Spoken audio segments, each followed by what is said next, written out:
All right, hey, good afternoon, everyone. It's 1:25. Markets just closed here on Friday afternoon. So let's jump through the markets and let's jump through both weekly and daily charts so you can see what they look like. Let's start today with Kansas City wheat. This is December KC wheat, and it had a significant day today, right? Up big. Now, a lot of what's driving wheat is, will they or won't they extend the grain deal that's been in place and in effect? And I really think that the assumption is that they will extend it because they're going to make sure that food keeps flowing. I don't think that that's a surprise. I also don't think that that's why we were up, and I don't think that that's really a bullish catalyst because I think the market is priced in the fact that we're going to allow food to flow across the Black Sea and into the marketplace. So really, I think what we've been doing here is pricing in the that grain corridor deal being done and being open one way or another. And what we're doing here is actually something different. Um, you know, you've seen a lot of volatility in the wheat market, and you've seen a lot of strength come in, and I think that what we're doing is starting to bottom. And one of the reasons that we think that that might be the case is because of these trend lines. So if you go back and you draw a trend line here and you draw a trend line up from the bottom side here, you can see that it's been holding. Okay, so let's connect it to all these points. We've been holding. We came back through the daily cloud. And we also, if you snap a trend line from this point to this point, you can see what happened today. We finally busted out the edge of this triangle. Now, you can draw a longer term trend line that hasn't quite been broken yet across these points, but you got to start somewhere, right? So to me, this is pretty significant. And then if you look at your stochastics and your RSI, everything's turning back from negative territory. And when you're range bound, these oscillators, when they do cross over on the bottom side, that tends to be more significant because really these are good range-bound trade indicators. So we like wheat for higher. I don't know where it'll go, but logic would at least suggest a test of this 865 level, maybe even higher. And then if this does break, and if we are able to actually get up above this on a closing basis, then who knows where we go from there. I would expect at least a move in magnitude equal to the distance of the range that's held us. So that range, let's call it 760 to 880, right? So about $1.20 from 880, which puts wheat up to $10. I know that's a long shot, and I know that that doesn't make any sense with what we think we know about the markets, especially with corn being oversupplied. But nevertheless, that's what this would result if we were able to break out the upside. So I like the upside in Kansas City wheat, and I think that people should have their upside open here. Okay, now let's jump to weekly chart of corn. Corn got going yesterday. Well, I guess we'll go to the daily chart first so you can see yesterday and today. So here's the report day. Here's the June 30 number where we added over 2 million acres of corn. Here's the report from Wednesday, and then here's the action since, right? So we've more than undone that down move, and we're trading significantly above where we were when the report came out, which was at about 493 or 492, something like that. So we're trading 22 cents up above those levels.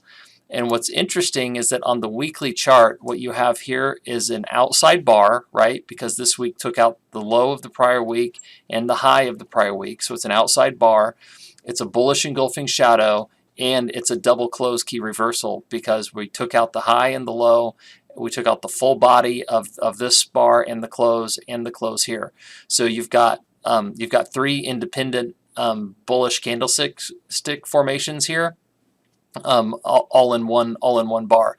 Outside bar, you have a bullish engulfing shadow, and you have a double close key reversal. When all three of those add up at the same time, you got to give deference to that signal and think that more higher prices are coming. And I know a lot of people think, hey, if it turns wetter, and we start raining over the weekend, that we'll take all this back out. Definitely a possibility, but from a technical standpoint, this market looks good to rally and come test some higher levels. Who knows where it'll go? I think that is going to be tied somewhat to what our bean market does. because beans seem to be wanting to seek higher levels here. We consolidated today. I think there was a little bit of timidness coming from traders because of the potential for rain over the weekend. But really, I think we're just consolidating before we blow through these, because if you look at the weekly chart on beans, let me get to that. What did we do this week? Well, we reversed. We traded both sides of the cloud. We've done that now 3 out of 4 weeks, and the more times that happens, the more potent the signal is coming out of the backside of it. So we've corrected a wave 2 with a nice ABC down into the weekly chart. We're now up heavily, and if we look at the daily chart here, you can see a 1, 2, 3, 4, 5 with an A, B, C into a truncated 2, which is and we're starting this move up to what could be a 3 of 3, which would count much, much higher. So we're looking higher. I kind of want to see this come out on Sunday night with strength, and I don't want to see it give back today's trading range. I want to see it come out with strength, and we're looking for all these highs to get blown out and move higher. Why would it do that? Well, hey, it's really simple. China's super dry. They're gobbling up corn all over the world. The South American bean basis is up significantly. The South American corn basis is up significantly. China can't afford to run out. They've delayed purchases a long time, and everything else around our market seems to be bullish to commodities based on CPI, interest rates, spending, everything else. All of those factors look bullish, and energies also look bullish. So there is a story here that could brew, and if it does, it could really get dynamic. So I don't think you can assume that we're going lower on beans yet. I think that this all looks really good for higher, and I think that that's bullish wheat. I think that that's bullish corn, because they typically all go together. So long story short, we're looking higher for a magnitude of reasons, but we do understand that if that rain makes grain, and that cool temperatures and moisture could pull these markets lower just because of a knee-jerk reaction.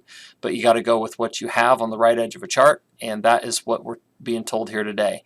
Yesterday was a bullish engulfing day. Today we poked up higher. There's nothing bearish on this side of the bean chart, and I think that's bullish, particularly given what we're seeing in corn and wheat as well. All right, remember, there is significant risk trading futures and options, and you should only do so in light of your own financial condition.